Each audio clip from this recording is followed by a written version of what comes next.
We're back with another high-ticket sales call roleplay. We're going to jump into an offer that is selling a founders community. So a high-level community, just like the Unicorn Closer Mastermind.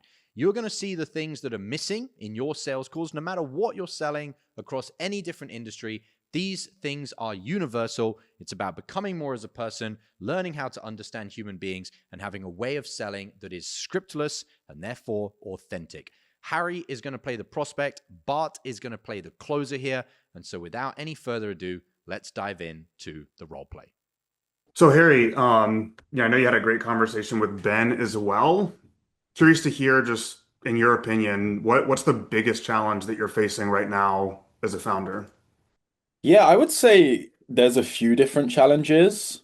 I feel like I'm in an interesting place right now where I've been running my current business for about 5 years, so Hmm. a decent amount of time. I'm pretty happy with the way it's progressing. Generally, like I feel like I'm at a point where I have a nice work-life balance. I'm pretty happy with my income. Obviously, I always want to scale and I always want to keep developing myself. In terms of growing the business, there's a few different challenges, really. I'm going through kind of Hmm. a rebirth in how I'm marketing myself, if that makes sense. But in terms of what had me interested in what you guys do, I'm really just looking for more inspiration and more people who are founders as well, to be honest. I just don't feel like I've got that many personal connections in my current circle who can relate to kind of the shift I'm going through in my life right now. Yeah, got it. Got it. So just to make sure I'm up to speed, you've been in business for 5 years, and I mean, it sounds like things are going really well, right? You're Mhm. happy, you've got a nice work-life balance, the income is good. Obviously, you continue to want to scale and so forth. It sounds like, in terms of the growth for you personally, you mentioned like marketing yourself better. I like to touch on that, but you also mentioned just getting more inspiration from like other founders specifically. Yeah. Yeah, Okay. that's pretty accurate. Pause. If you could go back and do that again, Bart, is there anything in hindsight that you feel you missed or anything that you feel could have been shifted? In hindsight, I would have gone backwards. What do you mean by that? I recapped it from 5 years in business on down, just in the same way that he went. And in hindsight, and from our last role play, I remember you flipped it, which starting with like the pain, or like, okay, so you're feeling like, if it's fair to say, you've been lacking inspiration just in terms of not being around other like-minded founders. For the most part, you're happy right now, you got a good work-life balance, but if I'm hearing you correctly, Harry, it sounds like what you're looking for is a community of other founders or something like that, just to tie in the first part to say I heard him, but like focus in on the lack of inspiration being like the missing piece. Very good. Guys, did you all catch that? Number one, shifting the direction of what you're putting at the front of the recap. You don't want to focus the front of the recap with awesome, everything's going pretty good for you, this is good, that's good. Oh, by the way, let's just add on the end the thing that's going bad. Now it's like this add on to the end of the recap. You want the recap, whether you put it at the front or it's just very heavily laden, which means full of the Mm. pain. You want the recap to feel more painful than positive. Okay? One simple way of doing that is just start with the pain. Another thing was you diminished the pain. And so we're talking about two slightly different things here. Mhm. They're nuanced. One is where you place the pain versus the business context, 5 years in business, putting one at the front or one at the back. That's one thing.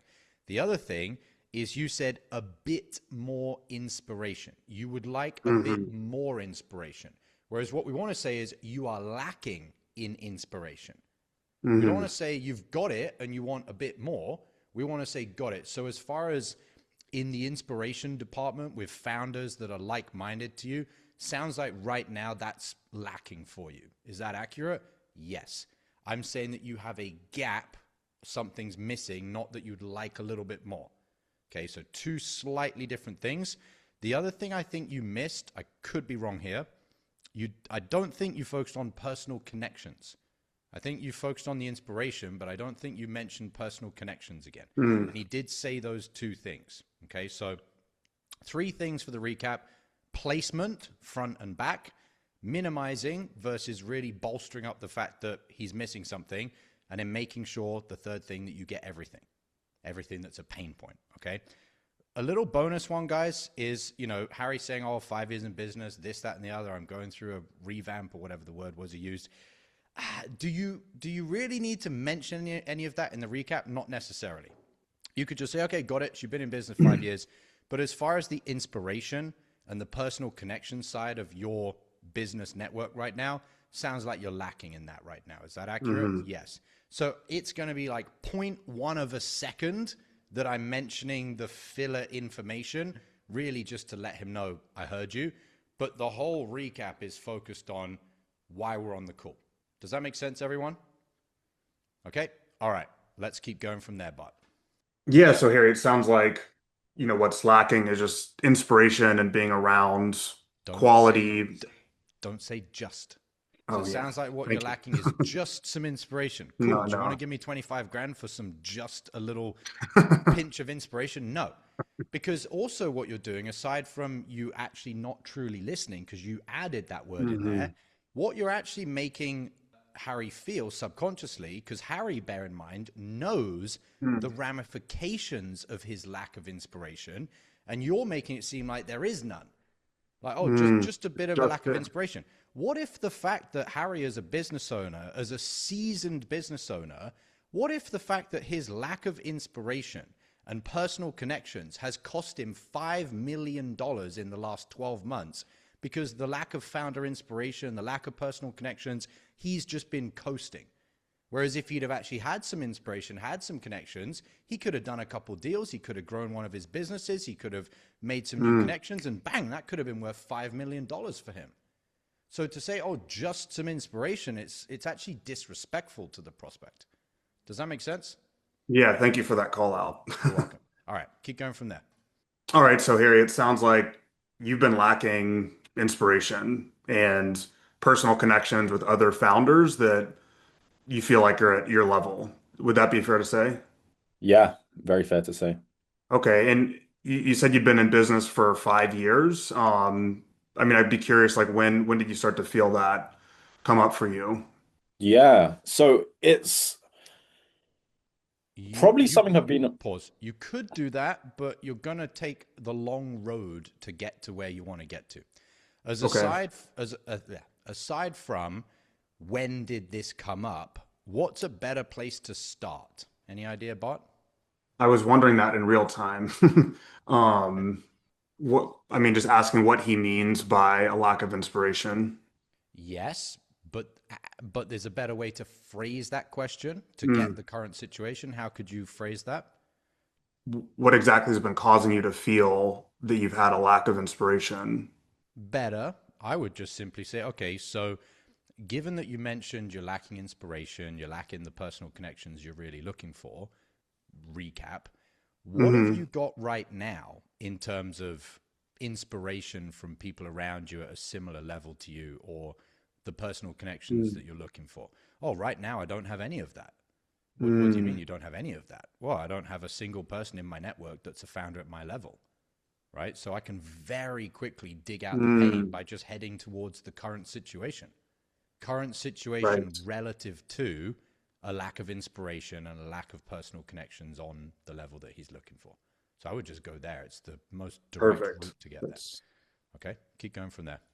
Yeah, so Harry, given your lack of inspiration and just personal connections with other founders at your level, what have you got right now in terms of finding that inspiration? yeah. So it's a weird one. I feel like I have like connections in the space, but they're all Mm. kind of just people I know through like online communities and spaces. In terms of people I physically connect with in person, I would say I have one person in my life who actually I'm regularly engaging with and kind of is a founder as well. Okay. And that one person, I guess, why is that one relationship not enough for you? Good, but there's a slight nuance, but you're doing the right thing, Bart, which is trying to understand the situation. He actually gave you more clarity around what he wants, and therefore the reciprocal is what he's missing inside of what he said. See if you can figure it out. He said, well, what I got hung up on for a second was like he said he's kind of a founder. That's And an I wanted to interesting one. probe in on that as like, oh, like what does he do? But maybe he would have told me, well, he's just like successful, but he doesn't have he can't relate to me as a founder. And I think that could have been a good angle, but I didn't really want to take that, I guess you could say, like risk of him being like, oh, well, he does this and he does that for me.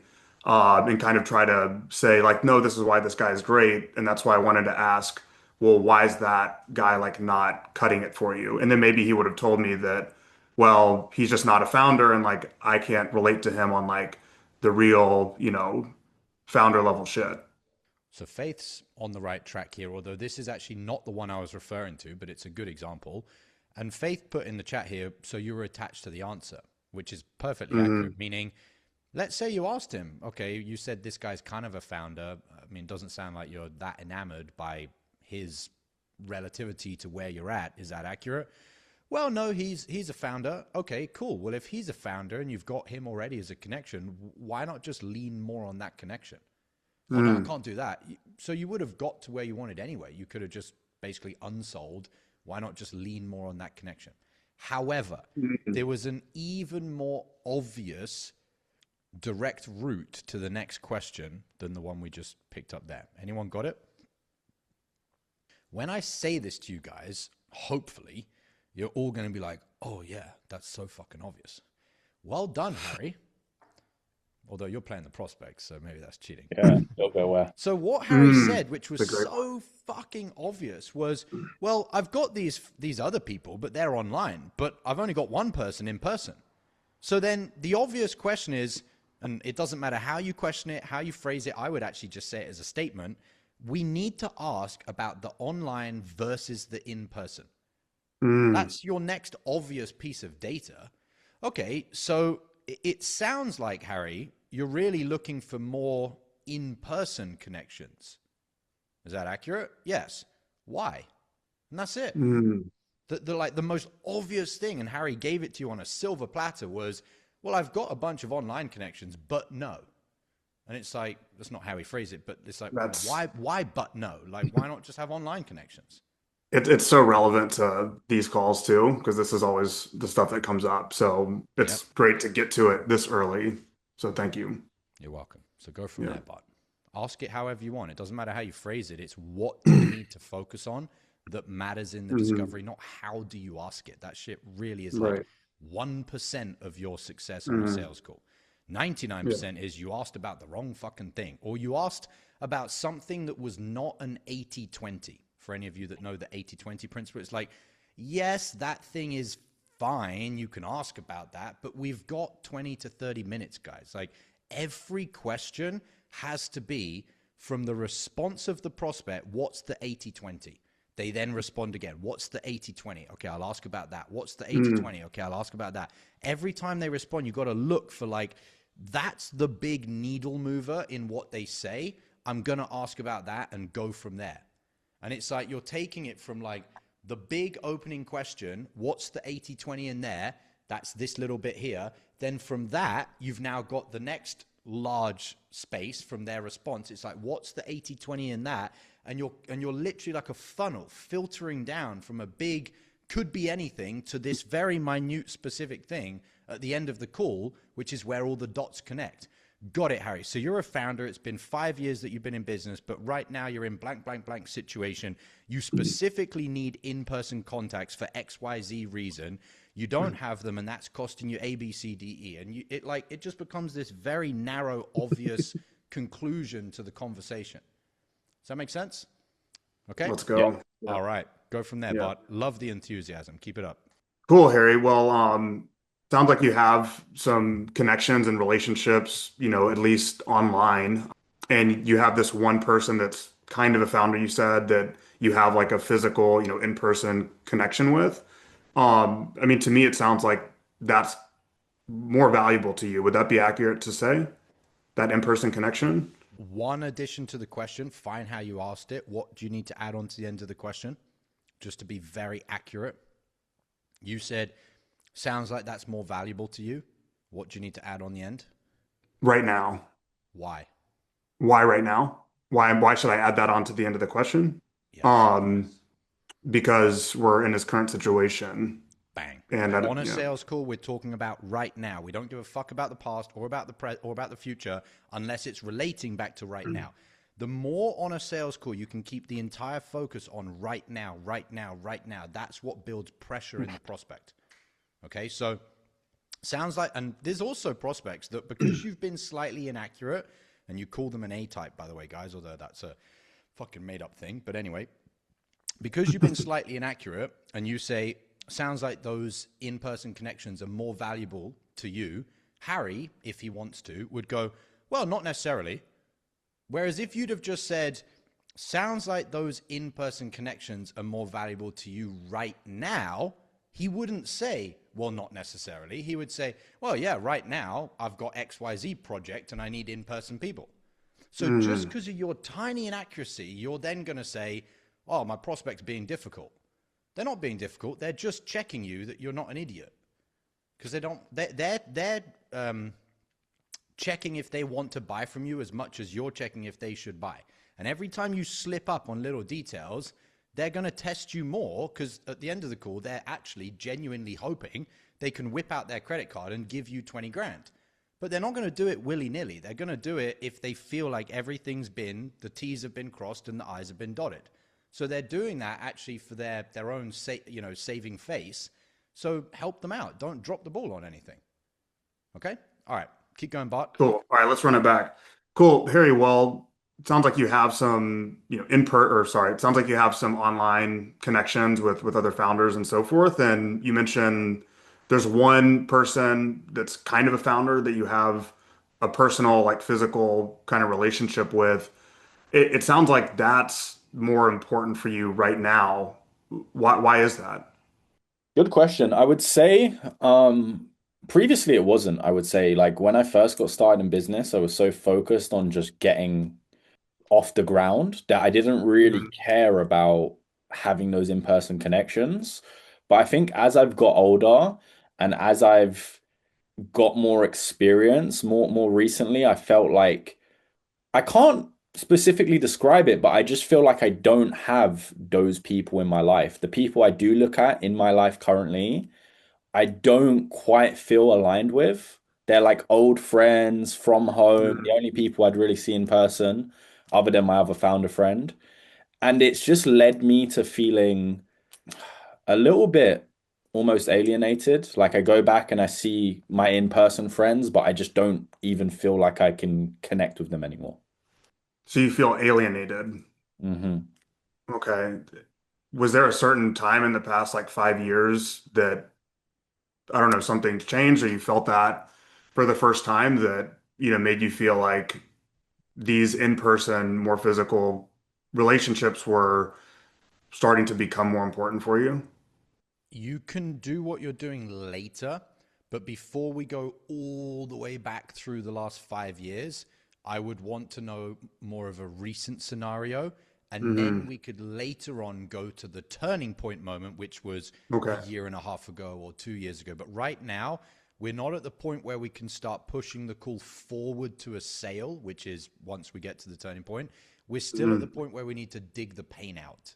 So, My question, question Josh. there was taking him away from the pain. I felt that too.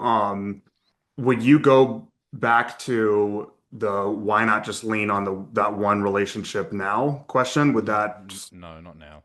I not don't. now? I'll Okay. tell you what I would do, but I don't want to throw you off. What I would have done is probably something that none of you are going to have come up with, and it's just because I'm listening to Harry's words.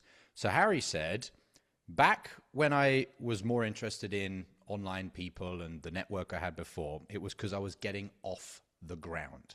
That was his exact wording, off the ground. Hmm. So how I would have tackled it I would have gone. So you mentioned before the network you were building, the inspiration, the personal connections was really to get you off the ground. What are you looking for now in terms of the value or the necessity of inspiration and personal connections. Oh, I'm looking Mm. for X, I'm looking for scale, or I'm looking for this, or I'm looking for whatever word he wants to give you. Got it. Now I need to go back to the present because that's a little bit of future pacing, but I'm Mm-hmm. using it to get the information and bring it back to the present. Let's say he said scale. Okay, so what is going on right now, given the lack of inspiration, given the lack of personal connections regarding you scaling your business? Oh, we haven't made any extra money for the last 2 years. When you say you haven't made any extra money, how much is your business doing right now? Like last month, how much did it do? 100 grand. And so it was at 100 grand 2 years ago. What do you think you would have scaled it to if you had the inspiration, the personal connections? Oh, it could have been 300 grand. Got it. So you've lost $480,000 in the last 2 years due to lack of inspiration and personal connection. Given that you've been willing to lose that money for the last 2 years, is there any recent signature moment that's come up that you've noticed the cost of your lack of inspiration and personal connections that means now is the time for you to take control of this? Notice how quickly I've gone from what does he need? Why does he need it? What's the cost of it? What was the turning point into commitment? And we're like 4 fucking questions in 30 seconds. It's because I'm just looking for like the 80-20. So when Harry said off the ground, the big 80-20 for me was, well, if the past was off the ground, what is going on now? Like that was a huge missing piece for me. So I would have just gone there. Does that make sense? But I don't want to throw you off.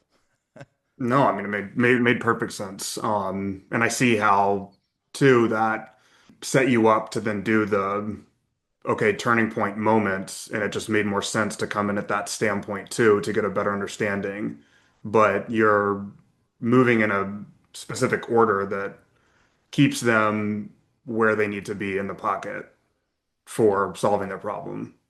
So always look at what the prospect said and look for the 80-20, which is there's either something that's glaringly obvious because it's a big data point, or listen to this, guys, there's something glaringly obvious because there's a big missing data point.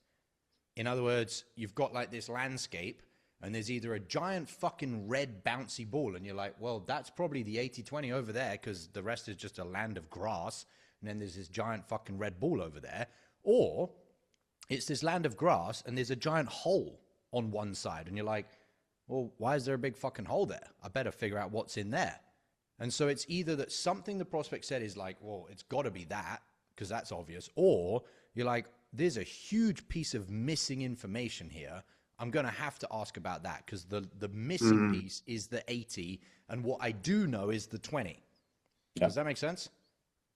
So when Harry said, oh, in the past I was getting off the ground, I was like, okay, so I know your entire business history from every day from the present backwards, but I have zero idea what's going from the present forwards. In other words, what are you Mm. doing now then? So I had to ask that. Does that make sense? So hopefully you're enjoying this training. Now, if you're brand new to the channel, you can skip this. But if you've been watching my videos for weeks or months, you've gotten value, you've implemented, you're making more money because of it, the question I have for you is, what are you doing? Still sitting on the outside? Are you someone who's going to continue to just watch free content when deep down you know being on the inside, being mentored by me directly, being around other unicorn closers is the thing that would take you to the next level? If you think you're getting value from the free content I'm putting out here on YouTube, what do you think happens inside the mastermind? So if you know you're ready, if you're at that point, you've seen what you needed to see, click the link below this video, jump inside. I'll see you there. Now back to the training. Yep. Okay. All right. Jump back in wherever you want and I'll help you out when you get stuck. Beautiful. Yeah, I'm gonna take a swing at that. Okay, Harry. So it sounds like, I mean, when you were just getting off the ground, 5 years ago with the business, the online inspiration and connections was, getting you off the ground, right? And getting the wheels turning. I'm just curious, like, why now, you're really feeling like it's more important to have those more physical, like in-person connections with other founders. Yeah, so I would say it's kind of twofold. One part is me realizing just kind of the current in-person circle I do have isn't really fulfilling me anymore. Like I'm kind of like I said, alienated. So I'm kind of at a place where I just don't even want to associate with those people. So there's a little bit of potentially loneliness there in terms of just not having physical connections in my life. Mhm. But on the business side, more specifically, I'm a fitness coach. I'm going through a kind of rebrand. I'm trying to really, well, I say I'm trying. I'm in the process of kind of thinking it through. But the content I currently post, my current brand image, I've come to realize is out of alignment with how I actually operate. And at the start, like I said, that was all based around getting off the ground, just starting the business. Where I am today, I want to take a different angle that's more aligned with how I actually live. And I'm a bit worried about doing that, to be honest, because I feel like potentially I'm going to lose business. Potentially, I'm going to have to let go of some of my staff. And I kind of just realized I don't have anyone I can really speak to who's potentially been through something similar or kind of understands what I'm talking about. And yes, I can go online and reach out to connections, but I feel like I just want to get around more people who can actually kind of I can connect with a bit more intimately. Yeah, I thought I said that wrong. And really just talk through these things with. Yeah. So just in terms of what you were mentioning, like your friends that you do have more, easy access to, and you do have like that physical in-person relationship with, you mentioned feeling alienated and even lonely. I mean, obviously that is not due to a lack of like the physical nature of your relationships, but just tell me more about like you feeling disconnected from them because you said that where you're wanting to go with the rebrand and just feeling like worried about, doing that successfully, you like to be having, let's just say, higher level, conversations or getting connected with other people on that path. What I'm curious to understand is just like with the people that you have in your circle right now, why do you feel Got you. lonely given that? Yeah, makes sense. Pause. This is very important for all of you to understand. Is the pain Harry's disconnection slash alienation from his old social circle? No. No. So why are we talking about it? Yeah. Yeah, he seems like he doesn't Tell me really about how care much it sucks that you're not friends with your old losers and therefore you're lonely. about. Well, I've chosen to be lonely because I don't want to hang around with the losers. Yeah. What we actually need to do is not ask Harry's relationship, in other words, situation, pain, between himself and his old group. We need to ask about the pain with his current Mm, self missing the new group. Yeah. Does this make sense? yeah.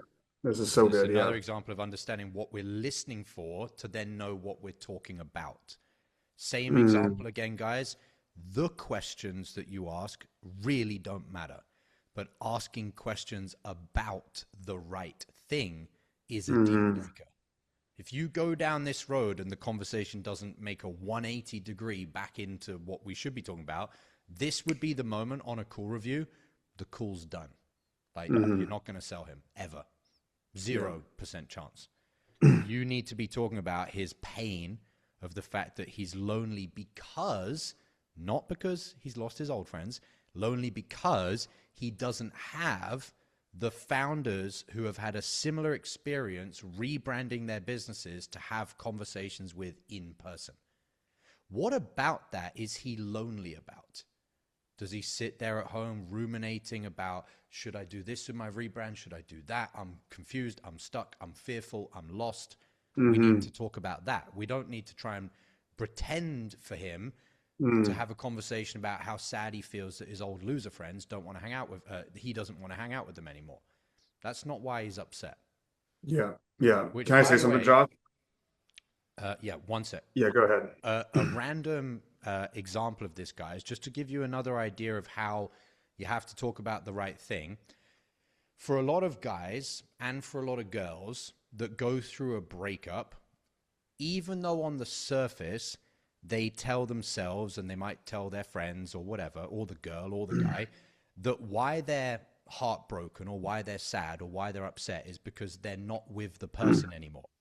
The real reason most people are upset when they break up with someone is not because they've left the previous partner. It's because they're afraid of, are they going to meet a better one? In other words, if you, which is why, by the way, most people, when they break up, they have someone else lined up ready to go. So they don't have to do that.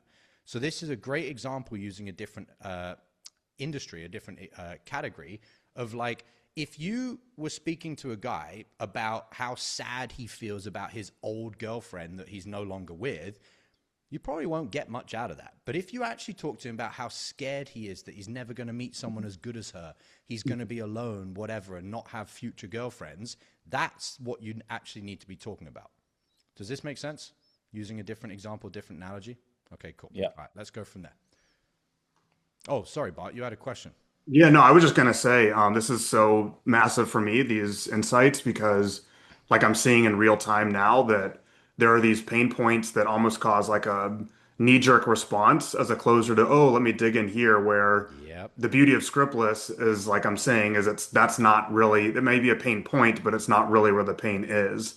And Mm-hmm. so, I can, and I'm sure a lot, a lot of other closers here share this with me, is that we can like I can trip myself up on asking about the wrong thing because so many other prospects that is where the pain was, but I can't treat this guy like every other prospect because he has a different story. So yeah, I just wanted to say that this is all connecting in a big way for me right now. That's massive, Cool. guys. Yeah. How many times as a salesperson have you heard a pain point and like a knee jerk reflex reaction gone, oh, that's a pain point. I better talk about that. Pain Hmm. points and the pain point or the right pain point are not the same thing. Mm. Someone could have a pain point that they alienated from their old friend group, but it's not the pain point for them. That's a generic pain point that we're assuming has to be this prospect's pain point. So that's massive, Bart, talking about as a salesperson, we hear things and we just automatically go there like a reflex. What you should be doing is ask a question, listen to the prospect's response, analyze their response quickly in your head, and then think, where's the pain? Like, where's the problem? Where's the gap? Where's the pain of this person's situation? His pain is he doesn't have founders that have gone through similar experiences with the rebrand to talk about.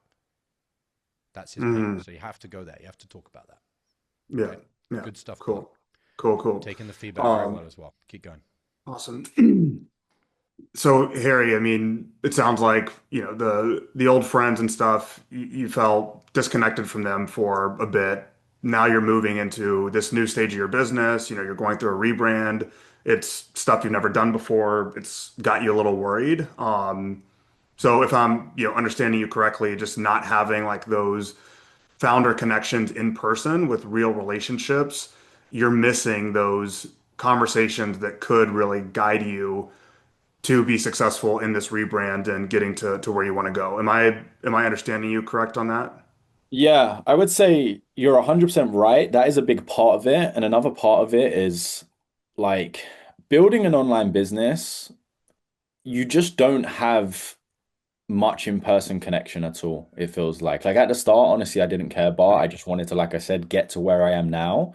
But now I am in this position. I think my perspective shifted and it's like I don't want to just be doing this just to make a bunch of money, but just have no one really to connect with meaningfully, like in terms of friends.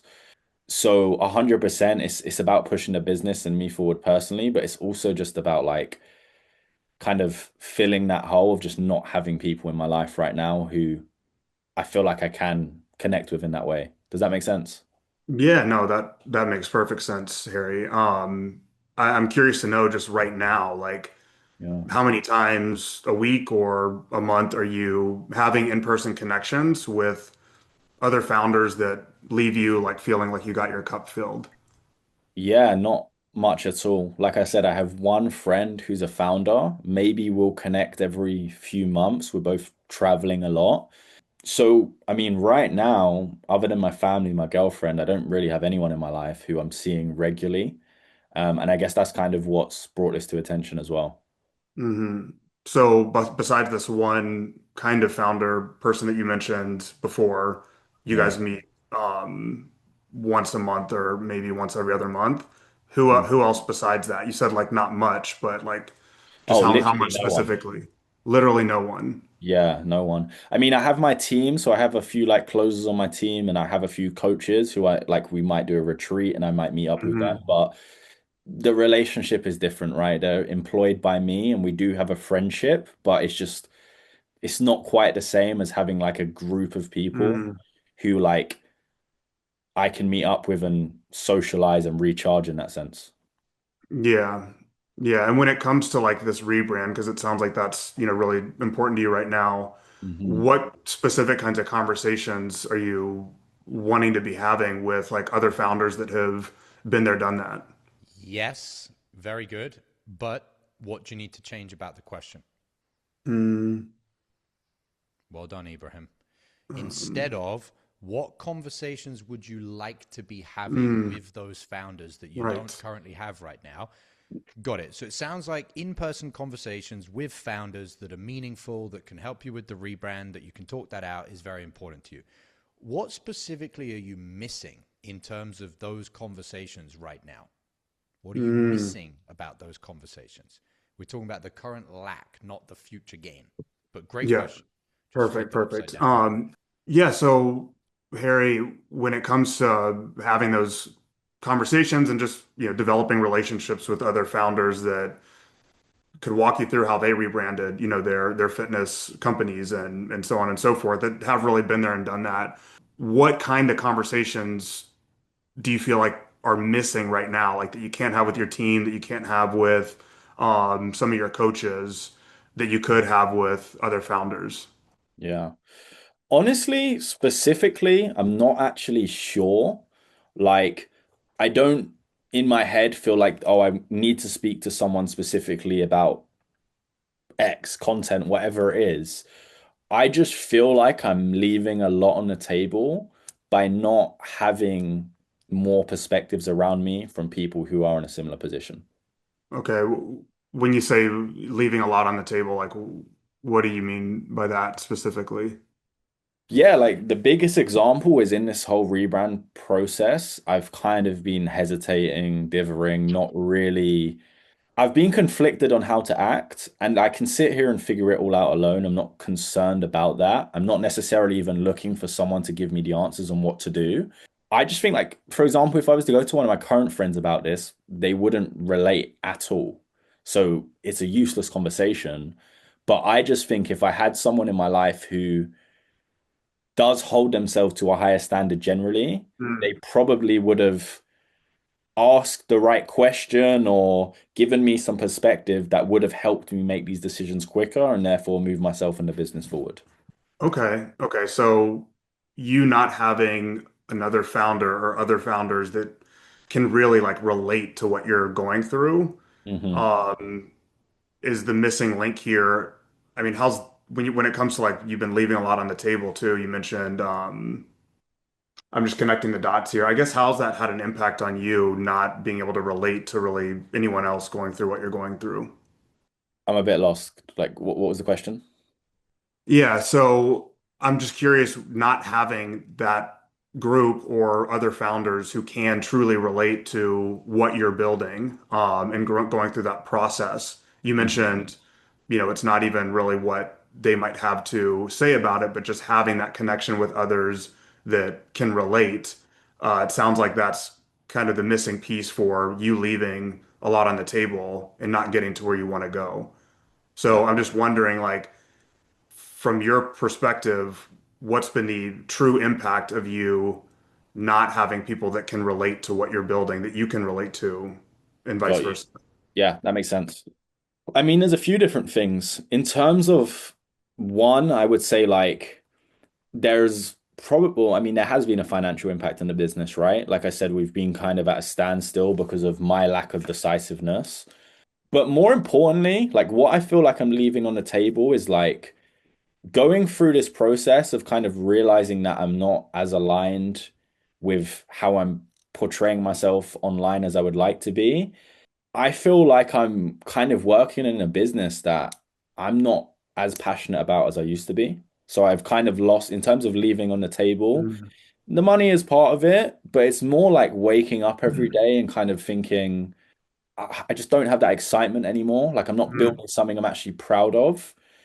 And I'm now at this weird crossroads of like, if I want to get there, I'm probably going to have to take a step back to go forward.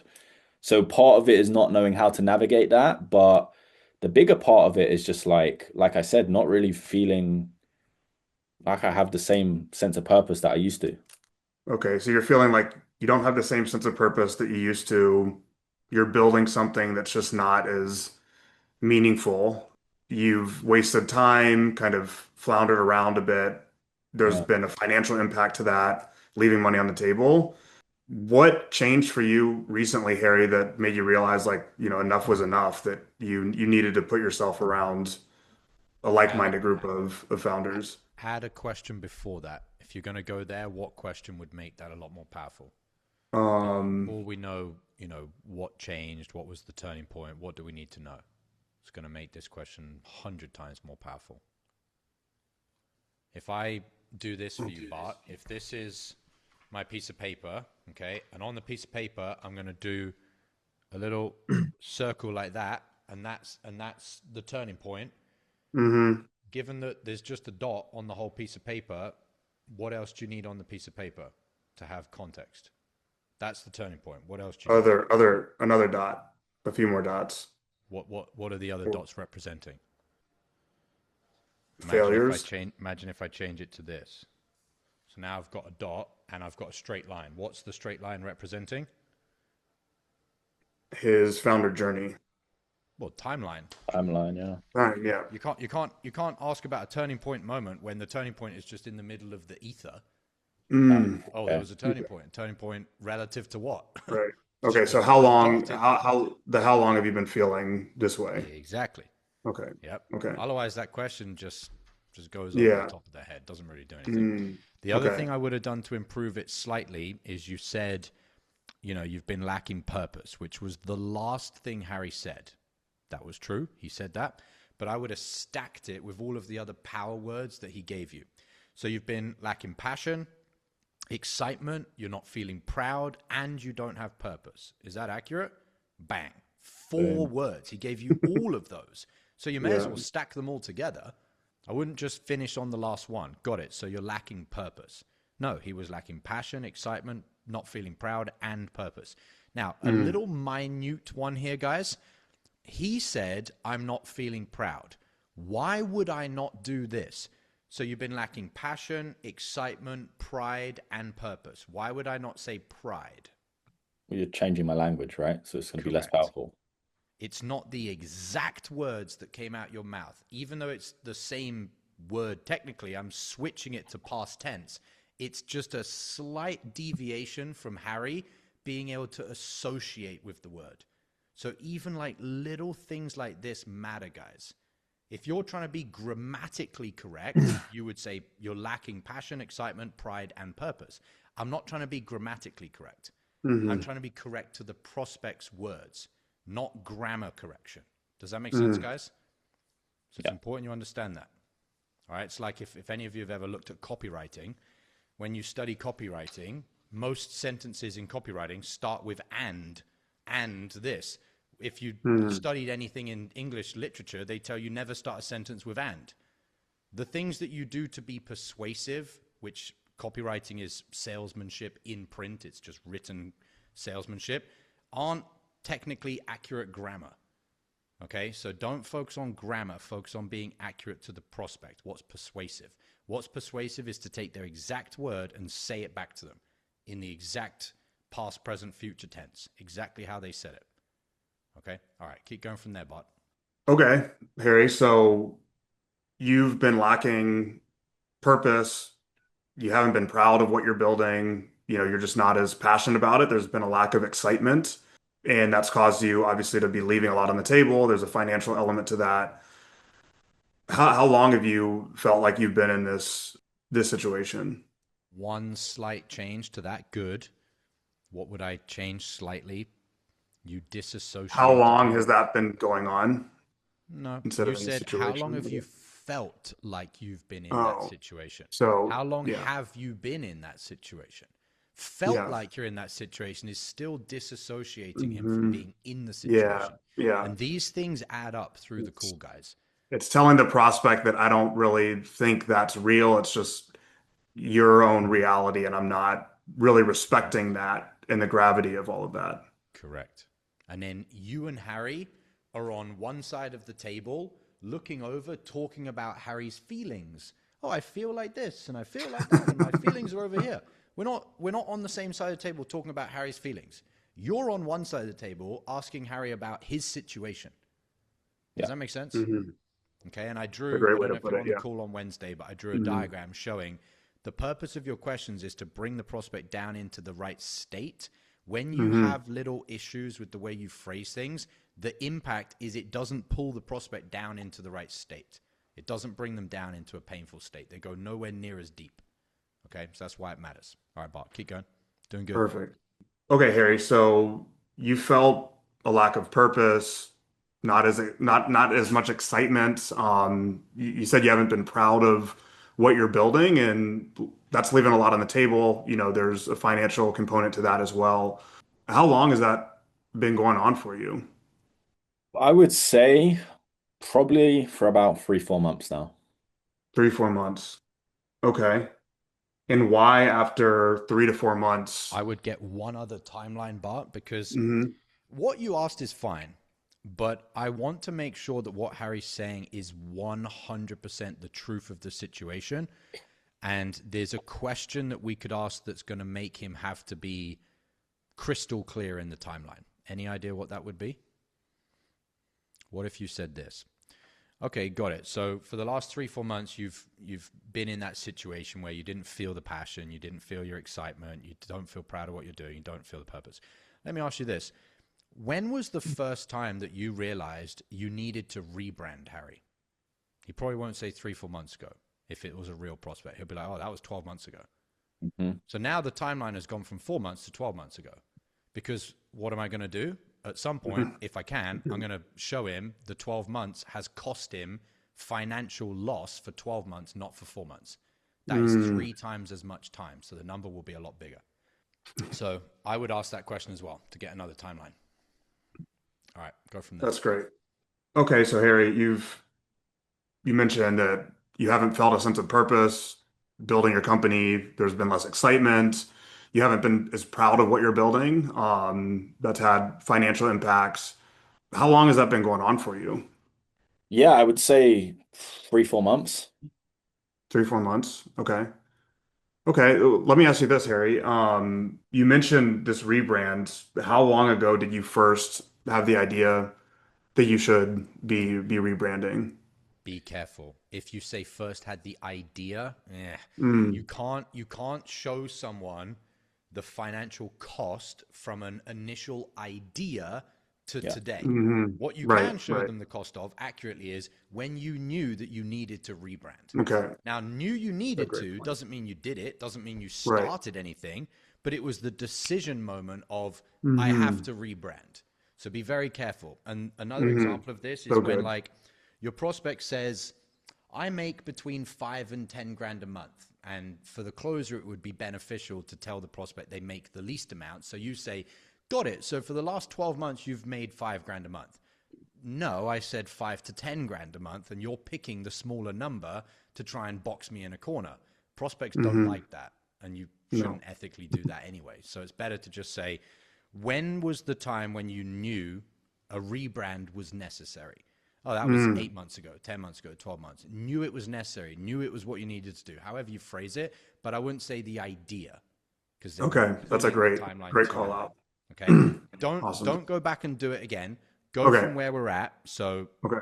I've asked Harry, you've asked Harry. Harry's going to answer the question of what the timeline is, and then you're going to carry on from there. Okay? Okay. With the rebrand question. No, you've already asked Just that ask that. question. Harry's going to say Okay. a number, so 10 months, 12 months, 2 years, Okay. whatever, and then go from there. Yeah, so but I would say I I was thinking about it for quite some time, but I would say I kind of realized that it was what I wanted to do. What are we in January now? About 10 months ago, I would say. Like just under a year ago, I've kind of been thinking about the rebrand. Okay. So almost a year since you knew it was necessary to go forward with the rebrand. Hmm. Yeah, Okay. I'd say so. Okay. So let me ask you, Harry, why now are you making the decision to put yourself in a position where you're around founders who, have been there, done that, gone through these rebrands, to really fill your cup in that way. Like, what happened recently that really, put this on the map for you? So, two things that could bite you in the ass here. If we haven't asked him, is there anything else that he's tried to do over those 12 months? You're assuming a little bit that this is the first and only time, and it could bite you in the ass. The other thing is, I would contextualize the question, given that it's been 12 months of you knowing that you need to rebrand, but it doesn't sound like you've actually executed that. Why now? Blah, blah, blah, blah, blah. We're stacking the pain point and the consequence of the fact that the lack of this decision has meant that he hasn't made progress on the rebrand. Whereas you just were asking generically, was there a turning point now? I would stack it with the turning point being it's been 12 months and you haven't completed the rebrand. Okay. Given that, why now? But before that, I would say, okay, so it's been 12 months since you knew you needed to rebrand. Obviously, based on our conversation, Harry, that hasn't happened. I'm curious, over the last 12 months, and I would ask this question to get there more ethically, over the last 12 months, when did you have the awareness that the thing that would get you over this hump was having alignment with other founders that have had similar experiences to what you're looking to do? Oh, that was 8 months in. Now I'm moving the timeline to be more accurate. Got it. During the 8 months, since you've known that, is there anything else that you've tried to get access to those founders that could get you over this? If he says yes, then we need to know what happened, why it didn't work, and then why now is the new time to try again. If he says no, we just skip all of that and go, interesting. So given that you knew that 8 months ago and you haven't tried anything, I'm wondering, has something shifted that now you're actually taking action on getting this problem solved? So what I'm doing, guys, with all of these individual questions is making sure there's no leaks. There's no fucking way that Harry could combat me, argue with me, try and go against me, because I've not missed a beat. And that's what you want to do on the sales call. You don't want to drop the ball on anything, because the prospect will worm through it. And they'll worm through it in one of two places. They'll do it now, and they'll just try and not answer your questions. Or they'll go along with your questions now, and at the end of the call, when you drop the price, they'll tell you they have a wife that they don't actually have that they need to go and ask. And literally, guys, fucking prospects lie about so much shit in the objections. And no disrespect to the prospect, because they should lie about it. Because you haven't shown them that you're on the ball enough that they should respect you to not lie. Why should they give you the honest truth to a fucking stranger that wasn't concentrating on the sales call? They'll tell you, I need to ask my dog. What brand, or not brand, what breed's your dog? Because they don't have a dog. Right? Like, they'll just tell you fucking anything. I need to check my finances. Yeah, fine. I'll give you 30 seconds. Check your bank account. Oh, I already knew what the number is. They just lied to you. And this is not criticizing prospects, guys, because if you drop the ball as many times as most salespeople do, of course they're going to lie to you. Right? All right. Keep going from there. Wait, can I ask two questions, Josh? Of course you can, Harry. Would you have asked, like, what changed 12 months ago where you realized you need to rebrand, or you just don't think it's necessary? Could do. I don't think it's an 80-20. Okay. Like, the 80-20 isn't why 12 months ago you needed to rebrand. The 80-20 is why now has it cost you too much to not make a decision to fix this. Sure. That's the 80-20. Like, what happened 12 months ago? You know, you fucking saw an advert for Tommy Hilfiger and you're like, oh yeah, I want my brand to look like that. Do I really care? No, not really. But what I do care about is it's been 8 months. You haven't got this solved. Why now? Okay. In other words, I'm attaching the commitment to the decision that I want you to make. I don't really care about your commitment to a decision that you made in the past. Your commitment to the decision to rebrand, does that really help you and I on this sales call? Not really.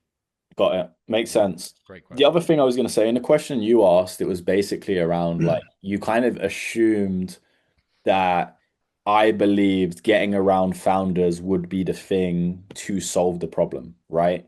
Would you have asked, like, got buy-in on, like, do you believe this is the way forward? Because you kind of just assume that, and maybe it's because I'm on a sales call here today, that I'm here because I believe it's the solution. Make I sense? thought, great question. I thought you'd already Hmm. said that. If not, then you're spot on. I thought you'd already said, I'm struggling with the rebrand because I don't have people to talk about it and therefore I'm scared. Is that not what you said? I did say that. Maybe it's just as the prospect, I was feeling like, because I kind of mentioned that with not having the group of friends. So I kind of did say it. I just feel like as the prospect, I don't know why my gut's feeling me like I would have needed to be tied down on that again. Fair enough. Great point then. Hmm. Yeah. Then, yeah, I would have missed that because I thought we'd already covered that. So, yeah, great point. Okay.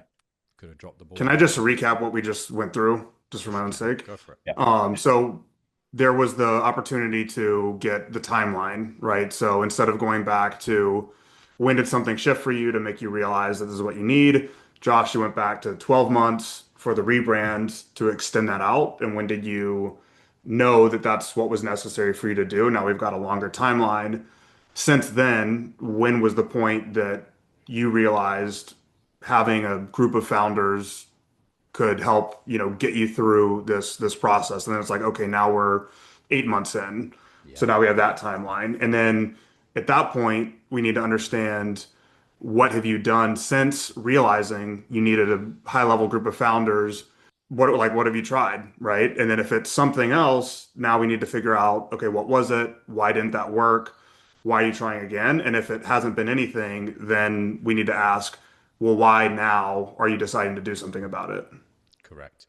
And to be Okay. clear, guys, that bit in the middle there over the 8 months is not the same thing as we're checking for solutions for future pacing for our pitch or for our product or our service. It's not that. The reason we're going into that is because I need to understand the prospect's commitment level today to do something about this. I'm not asking about solutions to know, oh, they tried XYZ and it didn't work. Therefore, I'm going to change my pitch to not say that or to say something different. It's not why we're doing it. Neither are we going into that to go, okay, so you had A, B, C, and that didn't work. So what do you feel you need now? Oh, I feel I need X, Y, Z. No, we're not going into that. I just need to know, okay, you did try things before, it didn't work. It's now been 5 months since you've tried again. What's changed now that your commitment has shifted to today? Or if he hasn't done anything for 8 months, that's a red flag. Why after 8 months, and therefore why now, do you have commitment? I'm going into the past solutions not to understand the solutions, to understand the commitment. Does that make sense, Hmm. guys? I don't want you to get confused on that. Okay? Yeah. All right. Keep going from there, Bart. All right, Harry. So you decided that rebranding was really the necessary step about 12 months ago. I mean, since then, at what point did you realize that putting yourself around a group of founders that had been through that would be necessary for you to be successful in the rebrand? Yeah. Honestly, that was more recently. So it's obviously January 2nd. I kind of visited my hometown for Christmas, holidays, see the family, etc. Hmm.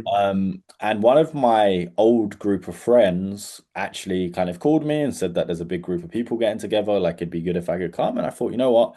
Like I haven't seen these guys in it'd probably been about 2 years. I'll go down and kind of see how things are. And it was in that moment actually I got to it was like a gathering, like a social event type thing.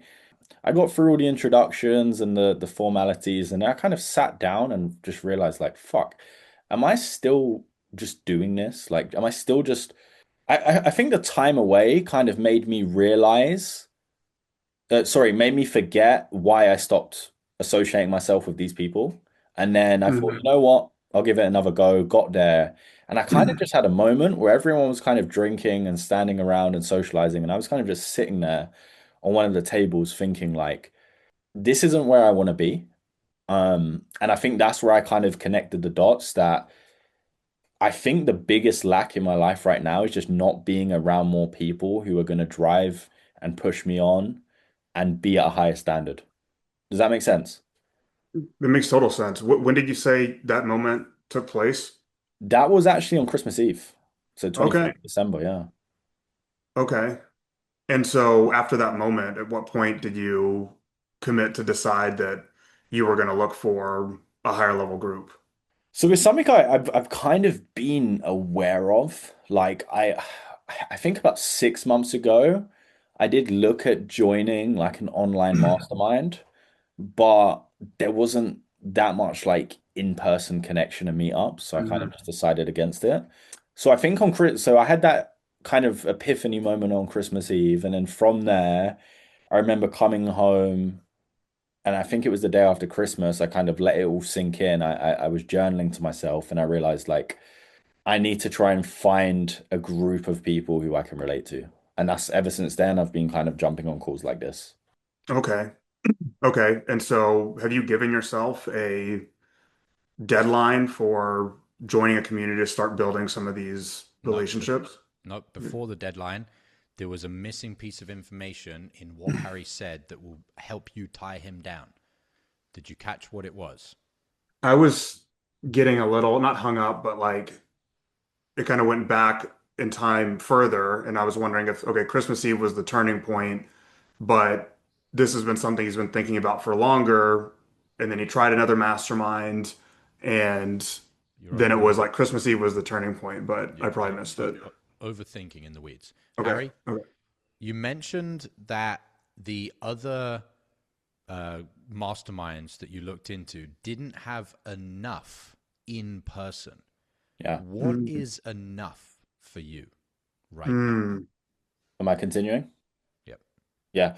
The other person they done one meetup a year. So I don't have like a number in my head, like, oh, I want to meet founders every 6 weeks, but like Sure. once a year, it just didn't feel worth it. Okay. Well, to make sure that mm. we do have alignment, would once every 6 months, is that right for you? That's definitely better. I guess that's why Okay. I'm kind of trying to figure out what makes sense now. I think ideally I would want more than once every 6 months. Okay. Once a week? That's probably too much. I would Okay. say once a quarter would be ideal. At least like I can go once a quarter and connect with some people Got it. because I am busy. Pause. So watch what I did, guys. He had a missing piece of information. It was not enough. I asked him, well, how much is enough? He said, I don't know, which is bullshit, but that's what most prospects will do. So I said, Mhm, I just went for half once every 6 months, knowing full well that he would say no, but I have to start somewhere. And then watch mhm, what I did, guys. I swung the pendulum all the way to the other side so that Harry just had to meet me in the middle by telling me the fucking answer. Yeah. Okay, so not once every 6 months, once a week. No, that's too much. And it became like a bit of a, we both are laughing at each other about the fact that you should have just told me the real answer, but hey, we're here now. And Yeah. then boom, once every quarter. Now, what's that done? And this goes back to MJ's question. All of a sudden, because I'm the person that has asked those questions, Harry now associates me with being the person that has that solution because I'm the one that knows Harry wants once a quarter. So me mhm, carrying on with the sales call is almost presumptuous that, well, we must be there or somewhere near there. Otherwise, I'm not going to carry on with the sales call. So I know now once every quarter is what he's looking for. So you have to cover that piece of information. You miss that. So Okay. good. Yeah. Harry, do you have any points to add on that as far as if that was, did you drop that in there intentionally or what was going on there as a prospect? No, I was just trying to be a real prospect. I didn't want to make it easy, but no, it makes perfect sense to me. I think he was on the Okay, ball. cool. All right, Bart, keep going from there then. So imagine we've already done what I just did. You can jump in where you were carrying on from there. Okay, Actually, I do have a question. Sorry, it's just popped into my head. go for it. I see Bart, you put in the group chat. You guys do it once per month, is that right? In our major cities. Okay. Would you just ask that? Would you just say, look, well, we do it once a month? How does No, that sound? No. no, because you, Mm, this is where you've got to understand human beings and the human condition, guys. You know, if I invite you round for dinner and I say, Harry, we're cooking chicken. Do you like chicken? You'll just fucking say yes unless it's absolutely going to make you vomit everywhere. Even if you don't really like chicken, you'll just say yes because people are polite, guys. So he's booked, you, the prospect, have booked in a call. Do you want to make it look like to Bart that you've wasted his time already? No. Do you want to waste your own time already? No. Do you want to hear the pitch and see if you change your mind anyway? Yes, of course you do. So I don't want to have all of these vaguenesses in the conversation. I want it to be, we've got specifically what your ideal situation is. It's once a quarter. It's not because I just told you what we've got and you could say yes or no. Got I don't ya. want to do that. No, definitely not.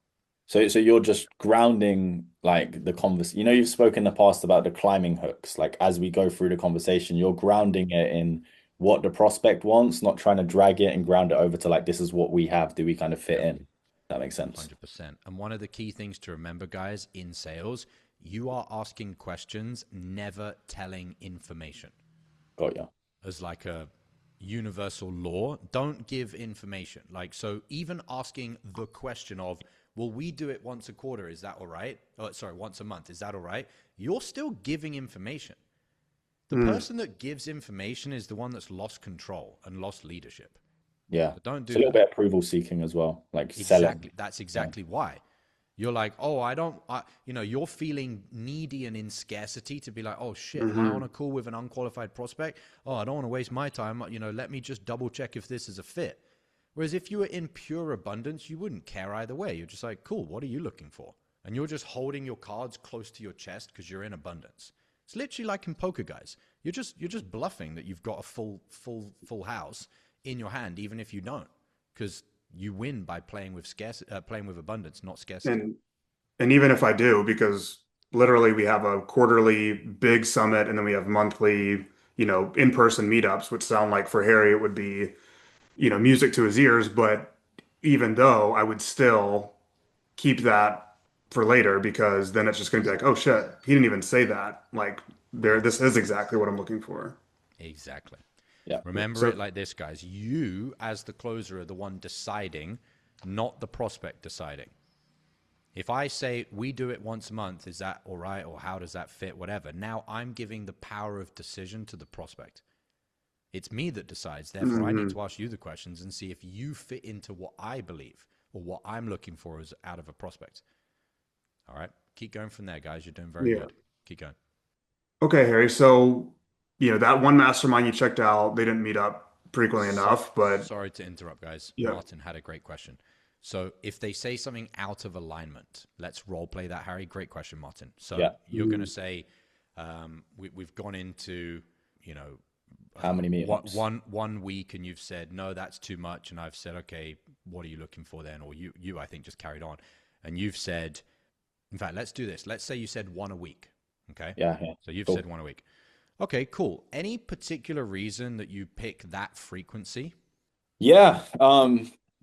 I just feel like I've been deprived from socializing for too long now. I really want to get out there and make this a regular part of my week. It's kind of something I thought of. Like every week, I want to go out and meet these people and really build a new friendship group. I think any longer, I'm just probably not going to be able to build a meaningful connection.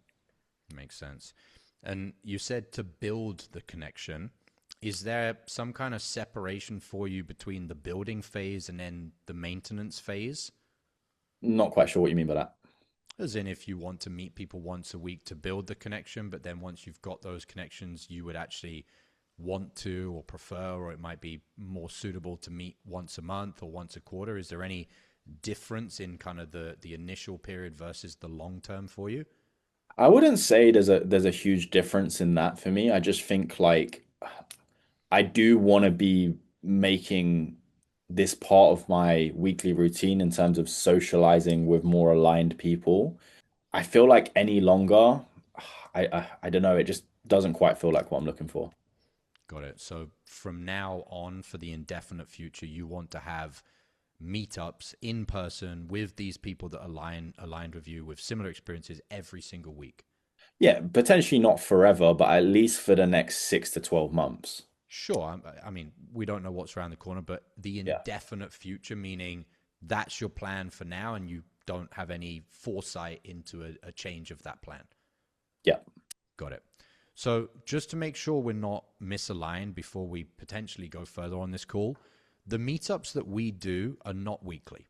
They're actually once a month. Now, that doesn't mean that in between that, members don't typically meet up on their own calendar, on their own clock. How do you Mhm. feel about that? I was hoping for something more frequent, like I said. And Not so that you're it wouldn't work, but yeah. Where are the meetups? Well, before we get to where the meetups up, let's see if we're even aligned with the frequency of the meetups. You seem very not interested in the idea of it being less frequent, and there's absolutely nothing wrong with that. There's no judgment on my end. All I want to say is that if you specifically want a weekly meetup that is structured by whatever mastermind or community you're joining, then we wouldn't have alignment on that, because that's just not what we offer. That makes sense. Yeah. Potentially this just isn't the right fit, and that's fine. Potentially not. Now, what I would recommend is, I'm sure there's other people out there that do a similar weekly type of meetup to what you're looking for. The only thing you need to look at is, with the frequency, do any of the other things that you're looking for kind of fall off? In other words, sure, you might be meeting people once a week, but are they going to be the people that are running 7-figure businesses, or are those people actually too busy to meet or want to meet every single week?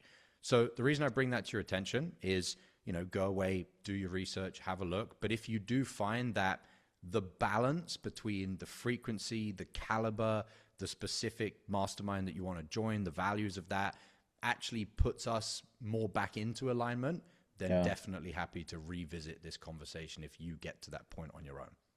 Is that fair enough? That makes total sense. I appreciate you letting me know. The question I guess I would have is, how would I mean, you're involved with this company, right? How would I be able to know the caliber of people before just getting involved? No, typically you'd see their Instagrams, their socials. You might even see case studies from, people that have said, hey, I've been in this mastermind. You just need to know what type of person you're looking for, because the quantity of people in a mastermind and the quantity of the frequency of times that you meet up are not the only two variables. It's also who's in the mastermind. So you need to weigh up those different variables. Understood. Got you. Cool. And that's it, guys. If it's genuinely not aligned, it's genuinely not aligned. The only thing I did to make sure if we are aligned is, what are you looking for? Fair enough. Told him that that's not what we do. Asked him why he's looking for that, and he gave a legitimate reason. It wasn't, I haven't really thought about it. I just chose a week because then I can plan it weekly. If there was no legitimate reason, then we'd have to go deeper on that. So I asked him why. He told me a legitimate reason. He's been isolated for so long. He wants it in his calendar. That's important for him. And I then unsold, which, by the way, the unsell is not a tactic. It's cool. We're just not aligned, which is totally fine. Then the final thing I did is let Harry know respectfully, there are other things to consider. And if you do go and consider those things and you want to come back, this conversation is not the end of the road for us. You're always welcome to come back and have another conversation if you step into alignment with how we run our service, which is we do it once a month. Does that make sense, everyone? Yeah. Big takeaway for me there was, like, you kind of double check. Like, I think I've been too quick sometimes. I don't know if anyone else can relate to this in unselling people, or as soon as there's that first kind of sign that there is an alignment, like just getting off the call. Okay, no worries, do your thing. But you kind of almost tied me down to being fully unaligned. Like, you were just like, just before we do proceed, I just want to double check, like, basically subtext, are we completely unaligned here? Yes. 100%. Okay, no worries. And then, like, gracefully get them off the call. But I think for certain people in the past, I've kind of unsold, they've got off the call, and I thought to myself, maybe they were just looking for a way out, or maybe there would have been a way to proceed, but I'm not tying them down to that fully. So that was interesting. Yep. Anybody else got takeaways on that, Bart? I know you put a emoji in the No, chat. I mean, all this is gold. Really good. I was curious in terms of where to go next if we were in alignment. So I'm glad, really glad, who was it? Martin that asked the question. But let's say, he is looking for the once a month. Perfect. That's exactly what we have. Now we're in the territory of, like, are you committed? Why? Like, Yeah, we'll jump back into the role play before we went on that tangent. I'm just catching up with the chat here. So a bunch of you are saying, like, do we not show him compare and contrast with his buddy and tell him, you're not going to find the caliber? No, you can ask them if you want, but at the end of the day, guys, if someone's like, I want weekly meetups, you can say, can I share a different perspective with you? Do you think there's any possibility that the people you're looking to meet are not going to want to go for a weekly meetup. There's two problems with that, guys. Number one, he will say, I don't know, and I'd like to go and do my research before I give you $20,000 anyway. So what benefit was that? Like, you're not going to change their mind to the point that they're going to pay on this call. They might come back on a 2-call close, but in between, they're going to go and do the same fucking thing that I just said, which is go and research on your own. And I know that, so I'm not going to try and change their mind. The second thing that's going to do is, if you think about it logically, do you think the people that you're looking for are going to want to have a weekly meetup? He just said, I'm looking for people on a similar level of experience to me. So basically what you're doing by saying that is like, well, are you below them then? That's not going to sit very well with the prospect. You want to meet once a week and the people you're looking for don't want to meet once a week. Well, that means you're below them. That means you're inferior to them. In this context, guys, you can't do that. If a guy said, I want to meet with people above my level, I want to get in a bigger group of people that are way ahead of me, absolutely, I'd be reframing this guy. Well, you want to meet every week. Do you think part of the reason you want to meet every week is because you're at the level you're at, and the people that are at the level you want to get to aren't going to be meeting once a week, and therefore you need to actually step into their way of operating so that you can ever get around them in the first place? Yes, cool. Then I can do that. But if he's saying I want to be around people on the same similar level experiences to me, then you can't really say, well, they don't want to meet once a week. Does that make sense? So it's all contextual. All right, let's jump back into the role play. We will probably go for another 15 minutes total, max, maybe 10, we'll see. I don't remember, Bart, where you want to go from. We'd basically done, he doesn't want to do once a week. He wants to do once a quarter. You obviously do once a quarter. That's fine. So you're going to go from there. Okay. And see where he needs to go from there. All right. Yeah, and Harry, you also mentioned, right now you're like looking at other groups, having had this turning point on Christmas Eve. Sounds like you're, at this point you're really serious about changing, who you're spending your time with.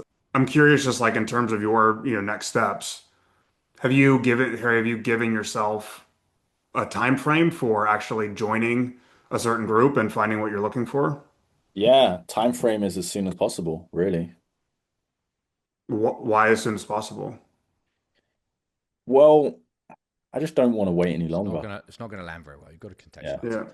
Given that Yeah. you've been willing to wait for the last 8 hmm months, where actually is your commitment and seriousness level to actually joining a mastermind right now? And I'm going to lean out in my question. I'm not going to be like, why now? Like, the Yeah. data that he's telling us does not corroborate with him being someone that takes immediate action. Right. So if it doesn't, I need to lean out and get him to sell me that he's actually going to take action now. And Okay. you lean out by contextualizing it with the fact that he hasn't done anything for 8 months. Okay. Okay. So as soon as possible. Sorry, just pause. Are you okay, Harry? Yeah. Yeah, I was going to say something, but then I think Bart was going to do it. So it's like, I was just going to say the context you just give about considering you've been waiting 8 months was just going to be my reply to his question. So putting that Yeah, context I in was front gonna sort of just go wipe from that there. out completely. Yeah, you take the rug out from underneath the prospect's feet because you just put the Yeah. context into the question and they're like, oh shit, that was Yeah. going to be my alibi. Okay. Okay. All right. Go from there. Okay. So, I mean, as soon as possible, given that you've still waited 8 months, you've thought about this. I guess why are you serious to get started with something as soon as possible? Why is you're assuming that he is, and therefore Harry doesn't have to do the buy-in that he is. He's just going to answer your Mm. question. You need to ask him, what is your level of seriousness? So he has to Mm. make a stand and make a Okay. commitment. They're very different in this context. That's yeah. Okay, Harry. Well, you want to get started as soon as possible. I know you've been thinking about this for 8 months. Sounds like Christmas Eve, things change for you just in terms of your mindset around joining a group. What would you say is your current like level of commitment to actually joining a mastermind? Yeah, Christmas Eve was a real eye opener. Really made me quite emotional actually. So I definitely that's sitting in my mind. I do want to get this done as quickly as possible. Like I feel like the fact that it's taken me 8 months is crazy to me anyway. So I don't want to leave it a month longer, ideally. Like I want to find the people who I want to be around and I want to get started. Got it. Got it. Josh, I feel like here would be where I would go into hey, I feel like we've covered a lot of ground here, but I don't know how to bridge that gap. So I feel like that was one of the first times Harry gave us some real emotion. So I want to pull on the heartstrings. Mm. So I would probably just say, you sounded, I don't know, Harry, maybe frustrated or annoyed or fired up. I don't really know the right word for it, but that was the first time in this conversation that I've seen you get more agitated about this is something you need to do and now is the time that you need to do it. Is that, am I putting the tea leaves together accurately there? Yeah, 100%. Like I said, I mean, having this conversation with you, I've realized I probably haven't admitted it out loud that I have been wanting to do this for a while. And then the Christmas Eve scenario kind of made me realize that this isn't this potentially the rebrand, 12 to 8 months, 100%. That's a lot of opportunity cost there. But then even just still associating with the old friend group, like that's been years in the making. So What specifically was getting you emotional, either in this conversation and saying it out loud or the Christmas situation? What specifically is getting you emotional about this? I guess just thinking about how much time I've wasted already. Okay. How much time have you wasted? At least a year, potentially longer. Well, definitely Okay. longer. At least 2, 3 years of just being around low quality people. Okay. And wasting somewhere between 2 to 3 years, Hmm. what have you been wasting through the course of that time? Wasting my time, my energy, also potentially just like, I mean, if I was aligned with the right people 2, 3 years ago, who knows where I could be now, right? But I just feel like I've been playing this cycle for too long. And I guess Sorry, what, sorry, go let ahead. me just pause you. You said, who knows where you would be now? You know. Somewhat. I mean, I don't know exactly what life would look like if I was with, I know it'd be better. I don't know exactly where I'd be, but I know I'd be in a better position for sure. If you're being honest with yourself, if you had have made this decision 2 years ago, you'd have committed to getting around the right people. You'd have been able to solve these rebranding problems and having the inspiration, etc., etc. Hmm. Where would you be right now, Harry? What would be different today? I would be working in a business that I'm proud of again. I'd be actually building a brand and a service that I feel more aligned with, something that I'm proud to put my face behind, like I said. And also, I would probably mu be much more fulfilled in terms of my social life and actually human to human interaction. And I mean, God knows the opportunities that could have come from being around the right people. What do you think the result would have been of that extra fulfillment, alignment, purpose, being proud of things? What do you think the result of that would have been? So obviously the business would be different. That would probably have come with better financial returns. I think now we have this conversation. The thing that annoys me the most, the thing that I got emotional about, was knowing that this is an issue and not doing anything about it. Why did that annoy you? I'm not sure exactly, but I just know, like, I guess the fact that I have to face the fact that this is something I've been somewhat neglecting. Do you think part of the problem in regards to why you've continued to choose to neglect it is some of the minimizing language that you're using, such as, I don't know, or somewhat minimizing? Because it sounds from my side, looking at this situation, that partly, if not significantly, the reason that you're in this situation is you haven't addressed it head on and said, this is a big issue. This is a issue right now. This is something I need to do. Every time you talk about it, I think you've said, I don't know, maybe 4 times in this conversation. Do Mhm. you think the person that you need to be that gets this handled doesn't know the cost of not handling it? I'd say you're exactly right. Yeah, I think that is the issue, is that I am not acting in alignment with the person of myself I want to be. There's parts of me like I'm neglecting this and minimizing this. 100%. It's interesting you said you're not acting in alignment, and at the same time you want to be around people that align with you. So if you're not in alignment, do you want to be around other people that are not in alignment and therefore they're aligned with your lack of alignment? You lost me there. I think it made sense. Say it You one more genuinely time. didn't understand? No. You said that you've not been in alignment with who you know you're supposed to be. But Yeah. the whole purpose of this conversation is you want to be around people, you Yeah. said, that are in alignment with you. But if your current situation is you're not aligned and you want people that are similar to you, hence aligned with you, you're saying you want other people that are also not acting the way they're supposed to be acting. They're denying things, they're Sure. procrastinating, they're putting things off. Does that make sense? Yeah, that makes sense. So do you think ultimately the biggest reason that you are not around people that are truly aligned is because you've not been aligned on taking the actions that you know you need to take? Yeah, exactly. Do you think you ever deserve to be around people that are aligned with the success that you want to have if you don't show up and act like that person as well? No. Yeah, I think that's the root of the issue is I don't feel like I don't deserve to be around aligned people. I get where you're coming from, and I that is true, but I just haven't taken the initiative to actually cut off from the old people and seriously take action towards getting around the new people. Do you want to continue to not take that action and continue to just be in limbo? Well, no, that's why I'm on the call.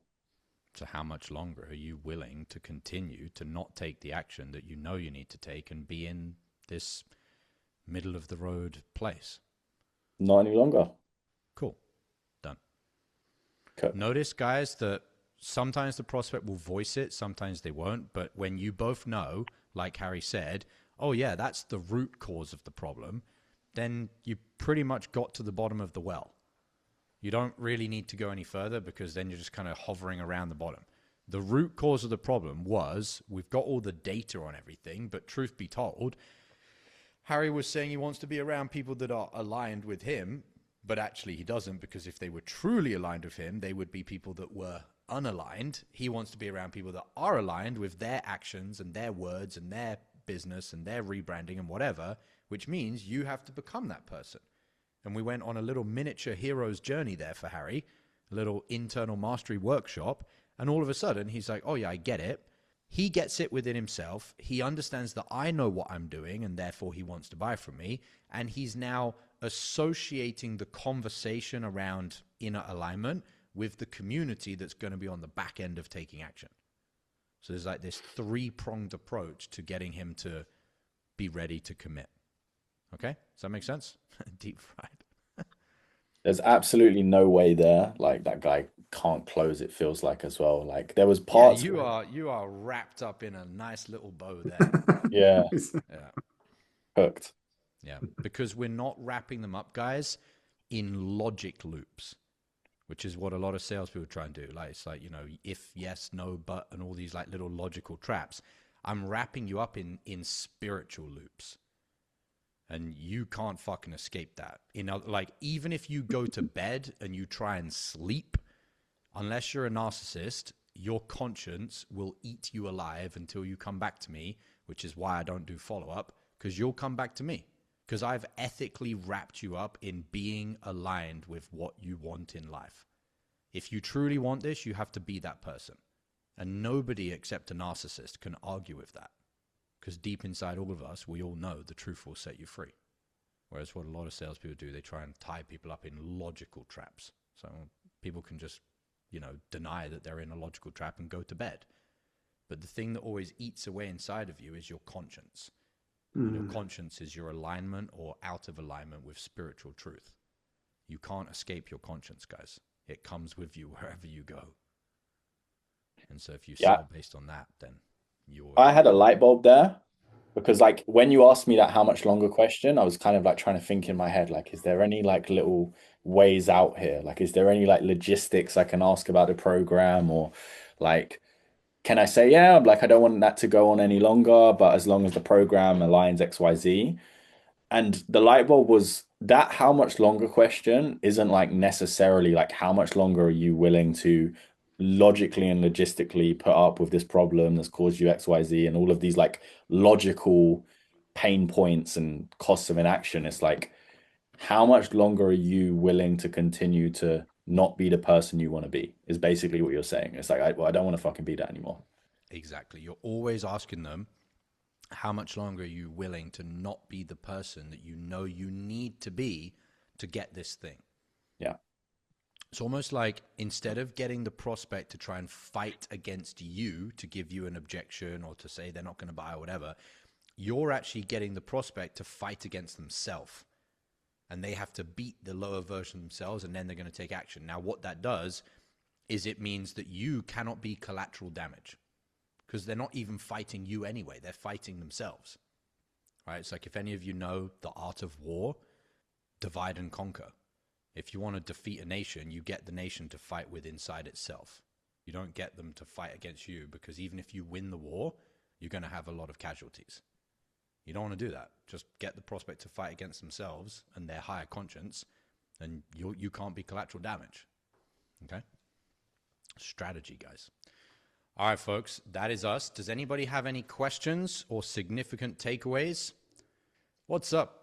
What's up, guys? Amazing role play. I think that's probably one of the best ones I've been on since being in the mastermind. That was fucking awesome. Thought you were going to say of 2026. Can you imagine? Can you imagine? I guess my biggest takeaways were the first one was, I think Harry mentioned kind of, tying down before you unsell and just having the grace with the prospect to really dig into the data a little bit to get concrete rather than just like losing your patience and going quickly to unsell, taking your time slowly to make sure you have all grounds covered. The same way you'd do a normal call, take your time and then unsell when it's 100% for you, 100% for them. But that was brilliant. And then the second piece, which is something that I've been struggling recently on calls, is sometimes I've been asking, when I ask the how much longer question, I've been doing it in terms of how much longer do you want to not have the tactics? Instead of getting to the truth of why are you showing up as a person who hasn't solved the problems of not having the tactics, going to the identity level and then asking them, well, how much longer do you want to, quote unquote, keep showing up as this person, knowing it essentially guarantees you fail? And that was like fucking just a huge unlock for me. Like it was honestly like I was smiling, laughing to myself, like, oh, thank God this happened. So awesome stuff, guys. Thank you, Josh. Great takeaways. You're very welcome, brother. Biggest takeaway for me, I'm just going to give one, is the 80/20 of responses. I know we've spoke about it a lot over different trainings. Like it's not how you say it, it's are you focused on the right thing moving forward? Yeah. But just to take that a level deeper, one thing I've seen in myself is sometimes I get data and specifics and go deeper on the 20, which just doesn't move the conversation forward. And it's like not irrelevant, but it's a 30-minute discovery. You need to be picking the right information to move forward.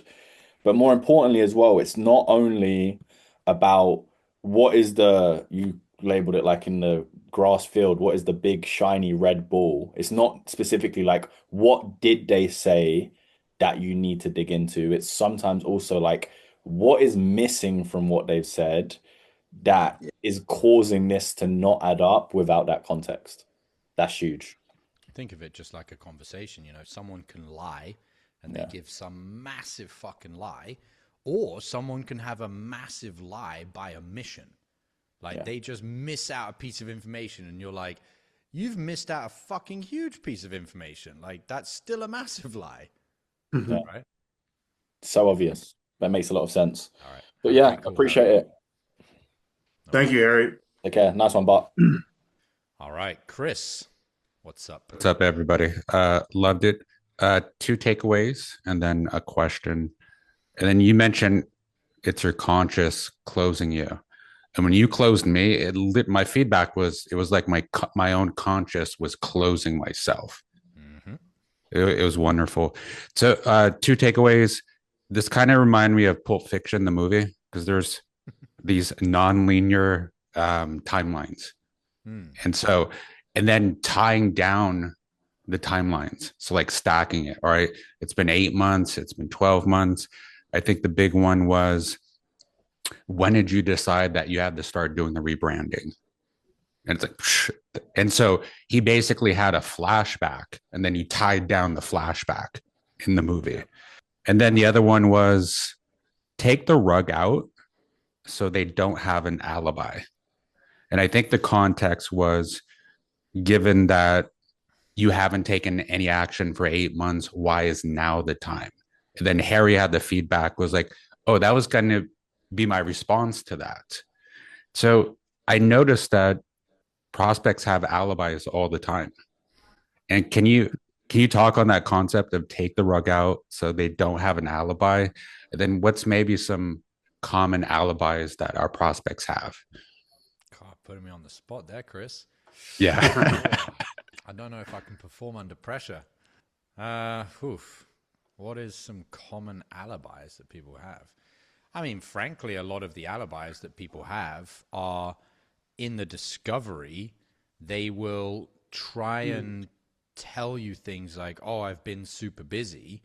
But then if you've got another piece of data, let's take Jacob's offer, for example, the tax offer, too busy to save $500,000 a year in tax. And so when you connect two pieces of data, often a lot of the alibis that people are saying just don't add up. So it could be time, it could be, busyness, but not just time as in I've got 5 different plates that I'm spinning, but actually if you look at the 5 different things they're doing, only one of them is making them any fucking money. Only one of them is getting them any results. They could have an alibi that's like situational for the offer. So for example, on a dating offer, the alibi could be, I'm not going on any dates because where I live, there just isn't attractive women. Which is like, what, in the whole of Los Angeles, there's not a single attractive woman, which I've heard prospects try and say that to me on a sales call. And so the alibi will usually be, it begins with the prospect's denial to themselves, but it's only executed because of the social assumption that other people will be too nice to say anything against it. I'll break that down. So the prospect is in denial to themselves. So they say, oh, there's no attractive women in LA. But the only reason they actually say that out loud on a sales call is because they know 99.9% of people are programmed to agree with other people. Oh, yeah, LA can definitely be hard. Oh, yeah, there's definitely some ugly chicks in LA. Whereas you're not the 99.9. You're on this training and in this mastermind to be the 0.1%. And so just immediately, all of these alibis that people express can't get past your nice guy filter. Does that make sense? Perfect sense. Yeah. Yep. So Love it's it. a big one. It's another one in the training of like understanding human beings. And like you're obviously a well-read guy, Chris, spiritual as well. One of the memes that is a very powerful one to always remind yourself of. Have you seen see no evil, speak no evil, hear no evil? Have you heard that one? Absolutely. That's Absolutely. a metaphor for the human condition. Our eyes will deceive us, our ears will deceive us, and our own mouth will deceive us. And so the alibis come in those 3 forms: your eyes, your ears, or your mouth. That's good. You see the prospect has some baller background. They've got a bunch of trophies. You as the closer feel intimidated because they're obviously a G. But if you actually dug into their revenue last month, you find that they've been in the negative for the last 2 years. Your eyes deceived you.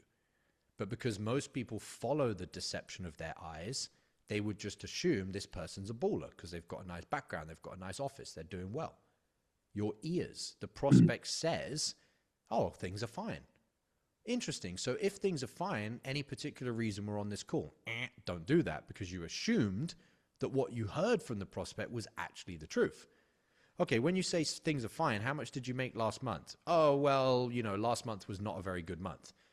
Okay, what about the last month? Well, it's actually been pretty shit for the last 6 months. So what I'm wondering, Chris, is given that things have been pretty shit for the last 6 months, in fact, more than pretty shit by the look of the numbers here, why are you continuing to tell yourself that things are fine? Is that part of the problem? So your ears have deceived you, and then your mouth deceives you when you yourself say something on a sales call. The prospect says, I've done this example on a real sales role play before. Prospect says, a call review before. So a real call.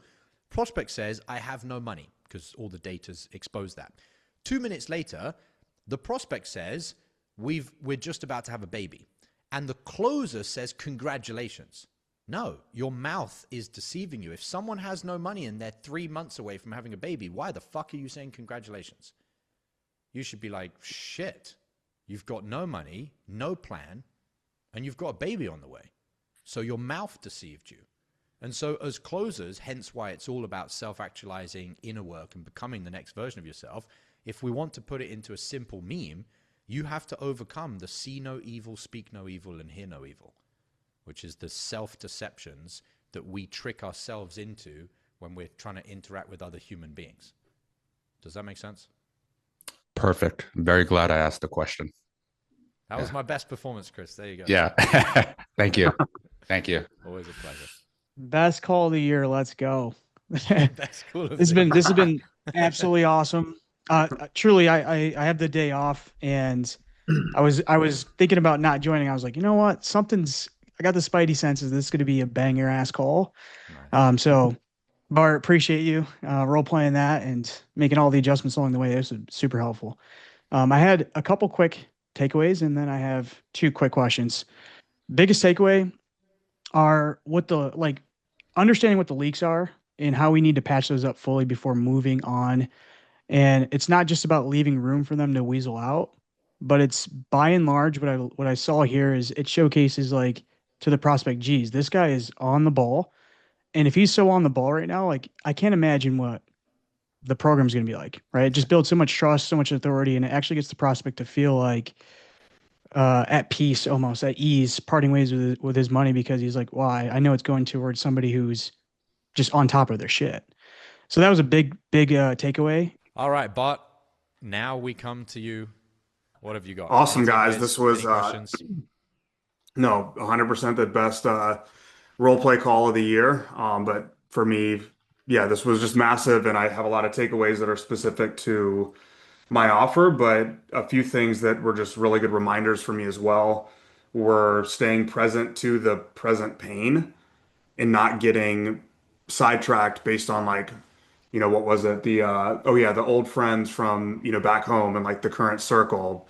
Because a lot of times that is where the pain is for these prospects. But I, knee-jerk reaction went there instead of going to where the real pain was, where Harry was like trying to build something and didn't have the insights and everything that he was looking for. So with that, it's, really just reminding myself that not all pain points are pain. So don't just rush it. And Josh, you said a moment there, it's kind of like when the prospect's talking, you're doing a little analysis in your mind, like, okay, there's these things happening, like what's really going on? Where is the pain truly? And I think one small distinction I made there was like when Harry was explaining that, I was like, oh, well, let me go to the friends, currently, because that's his current group, and like maybe that's current situation. And I felt like the other one was almost getting into future pacing. But where you cut through that was like, no, the difference is the pain he's feeling now is what's missing, right? And what's missing is, yes, what he wants in the future, but let's focus in on that present pain. Exactly. So that was like a really golden moment for me. I think the 80/20 just concept of walking through like, hey, where's the real juice in this? And not getting sidetracked with that stuff. Great takeaways, Bart. Got them all laid out. All right, guys, 2 final things, and these are important for all of you. So, did anybody notice how Bart was when he just went through his takeaways? Very enthusiastic, guys. Very fired up. How much do you think you're going to grow and earn more money and show up on a sales call to serve if you are enthusiastic, that you've been learning things, that you've got more tools in your tool belt, that you've got more competency? You should be feeling like this every single day when you either role play with me, if it's a Wednesday or a Friday, or you do a call review. If you're role playing with other members in the group, if you're doing your own call reviews, if you're going through a training, you want to bring that same level of enthusiasm, that same level of being fired up. When I was listening to Bart there, going through his takeaways, rattling them off at 250 miles an hour, it reminded me of every time I got feedback from UM, and I would be so fucking fired up to go and implement all of that feedback. And that enthusiasm drove my momentum. That enthusiasm drove me to get back on the phones, to close more people, to go to the next level, to keep studying, to keep learning, to keep developing mastery. Okay, so I want you all to recognize that. The second thing, you had 25 different takeaways. What I need you to do is study those takeaways in your own time. So when you've got downtime, go through those notes, practice them, verbalize some things out loud, go through the state that you'll be in. But when you get on your sales call, forget it all. You have to perform from unconscious competence. Do not go on to your next sales calls trying to implement any of the things that we just went through consciously, not even one of them. Study consciously and execute unconsciously. When you get on your sales call, you'll just flow, and you'll remember some of them, you'll not remember some of them, that's fine. But if you get to the next level of what you can remember unconsciously, you can build on top of that each consecutive week and month.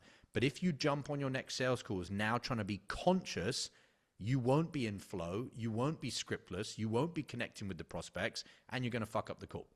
So you have to just accept that you might get 25 takeaways, and then you just have to study them in your free time and then let them go, knowing that when you turn up to your sales call, you might naturally implement 5 of them. But to go from 0 of them to 5 extra unconsciously, that's fantastic. That's a huge jump. But don't try and implement 25 of them consciously. Because even being conscious, not literally conscious, but conscious of trying to implement things on a sales call is the antithesis of being present with the prospect. Does that make sense? Totally. Adding that to the main takeaways. Beautiful. All right, guys. That's us for today. Oh, yeah. Have a good rest of your day, folks. Thank you so much, Josh, everybody. It's a pleasure, Best way to Glad start the you new role-played. year. Let's go. Yeah. Oh, man, love the enthusiasm. Yeah. See you let's go. inside. Bye. All right, there you have it. Another high-ticket sales role play. At the time of filming, it is now 2026. Yes, a new year has rolled around, and the question I have for you is, was 2025 everything you wanted it to be? Did you retire your parents? Did you buy the supercar? Did you get the watch? Did you get the house? Did you travel business class? Did you go on a private jet? Did you align yourself with other unicorn closers that are all living the life of their dreams? If the answer to any of those is no, and you haven't actually made more than $50,000 a month in commissions, and you haven't started to build the life of your dreams, are you willing to look yourself in the mirror and admit to yourself that it was all your fault? I know that's blunt, but the brutal truth is what you need to face if you actually want to change your reality. Inside the Unicorn Closer Mastermind, there are closers earning 2 times, 3 times, 5 times, 10 times, and even 20 times more than you in commissions every single fucking month.